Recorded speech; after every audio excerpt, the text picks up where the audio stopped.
ನೀವು ಕೂಡ ಗೇಮ್ ನಲ್ಲಿ ಟಾಪ್ ಅಪ್ ಮಾಡ್ತಾ ಇದ್ದೀರಾ ಅಂದ್ರೆ ಇವತ್ತು ನಾನು ಹೇಳೋದನ್ನ ಕೇಳಿ ನೀವು ಟಾಪ್ ಅಪ್ ಮಾಡೋದನ್ನೇ ಸ್ಟಾಪ್ ಮಾಡ್ತೀರಾ. ಸ್ವಲ್ಪ ಜನ ಗೇಮ್ ಅಲ್ಲಿ ಟಾಪ್ ಅಪ್ ಮಾಡ್ತಾರೆ, ಏಕೆ ಅಂದ್ರೆ ಅವರು ಅದೇ ಗೇಮ್ ಇಂದಾನೆ ಅರ್ನಿಂಗ್ಸ್ ಅನ್ನೋದನ್ನ ಮಾಡಿರ್ತಾರೆ, ಅದರಿಂದನೇ ಟಾಪ್ ಅಪ್ ಕೂಡ ಮಾಡ್ತಾರೆ. ಆದ್ರೆ ನೀವೇನ್ ಮಾಡ್ತಾ ಇದ್ದೀರಾ? ನೀವ್ ಯಾವತ್ತಾದ್ರೂ ಇದನ್ನ ಥಿಂಕ್ ಮಾಡಿದ್ದೀರಾ?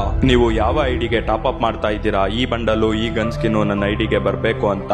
ಆದ್ರೆ ನಿಜವಾಗಿಯೂ ಇದು ಏನೂ ಆಗ್ತಾ ಇಲ್ಲ ಬ್ರೋ, ಇದೆಲ್ಲ ನಿಮ್ ಜೊತೆ ಸ್ಕ್ಯಾಮ್ ಆಗ್ತಿದೆ. ಯಾಕೆ ಅಂದ್ರೆ ನೀವು ಟಾಪ್ ಅಪ್ ಮಾಡ್ತಾ ಇರೋದೇ ತಪ್ಪು ಜಾಗದಲ್ಲಿ. ನೀವು ಗೇಮ್ಗೆ ಹಾಕಿರೋ ದುಡ್ಡು ಯಾವತ್ತೂ ನಿಮ್ಗೆ ಯೂಸ್ ಆಗೋದಿಲ್ಲ ಬ್ರೋ. ಆದ್ರೆ ನೀವು ಅಲ್ಲಿಗೆ ದುಡ್ಡು ಹಾಕ್ತಾ ಇದ್ದೀರಾ ಜಸ್ಟ್ ಐಟಮ್ಸ್ ನ ನೋಡೋದಕ್ಕೋಸ್ಕರ, ಮತ್ತೆ ಐಟಮ್ ಇಟ್ಕೊಂಡು ಗೇಮ್ ಪ್ಲೇ ಮಾಡೋದಕ್ಕೋಸ್ಕರ. ಗರೆನಾದವರು ಗೇಮ್ ಗೋಸ್ಕರ ಕ್ರಿಯೇಟ್ ಮಾಡಿರುವ ಐಟಮ್ಸ್ ಗೆ ನೀವು ನಿಮ್ಮದೇ ಕಷ್ಟಪಟ್ಟಿರುವ ದುಡ್ಡನ್ನ ಅಥವಾ ನಿಮ್ಮ ಮನೆಯಲ್ಲಿರುವ ದುಡ್ಡನ್ನ ತಗೊಂಡೋಗಿ ವೇಸ್ಟ್ ಮಾಡ್ತಾ ಇದ್ದೀರಾ. ಆದ್ರೆ ಐಟಮ್ಸ್ ಎಲ್ಲೂ ಯೂಸ್ ಆಗೋದಿಲ್ಲ. ನಿಮ್ ರಿಯಲ್ ಲೈಫ್ ಅಲ್ಲಿ ಏನಾದ್ರೂ ಯೂಸ್ ಆಗುತ್ತಾ? ಇಲ್ಲ ತಾನೆ. ಆ ಐಟಮ್ಸ್ ನ ತಗೊಂಡು ಕಲೆಕ್ಷನ್ ಮಾಡ್ತಾ ಇದ್ದೀರಾ. ಆದ್ರೆ ಒಂದು ಟೈಮ್ ಬರುತ್ತೆ, ಗೇಮ್ ಬ್ಯಾನ್ ಆಗ್ಬೋದು. ಆಮೇಲೆ ಏನ್ ಮಾಡ್ತೀರಾ? ನಿಮ್ಮ ದುಡ್ಡೆಲ್ಲ ವೇಸ್ಟ್ ಆಗುತ್ತೆ ಅಲ್ವಾ? ಗೇಮ್ ಬ್ಯಾನ್ ಆಗಿಲ್ಲ ಅಂದ್ರೂ ಕೂಡ ಇವರು ಗೇಮ್ ನ ಅಜೀಬ್ ಮಾಡ್ತಾ ಇದ್ದಾರೆ, ಆದ್ರೂ ಕೂಡ ನೀವು ಗೇಮ್ ನ ಸ್ಟಾಪ್ ಮಾಡೋಕೆ ಆಗೋದಿಲ್ಲ. ಏಕೆ ಅಂದ್ರೆ ನೀವು ಇದರಲ್ಲಿ ನಿಮ್ಮ ದುಡ್ಡು ಹಾಕಿರ್ತೀರಾ, ಮತ್ತೆ ಆ ದುಡ್ಡು ಹೇಗೆ ಬಂತು ಅಂತ ನಂಗಿಂತ ಚೆನ್ನಾಗಿ ನಿಮ್ಗೆ ಗೊತ್ತಿರುತ್ತೆ. ನೀವ್ ಹೇಳ್ತೀರಾ ಅಲ್ವಾ ಯೂಟ್ಯೂಬರ್ಸ್ ಕೂಡ ಟಾಪ್ ಅಪ್ ಮಾಡ್ತಾರೆ ಅಂತ.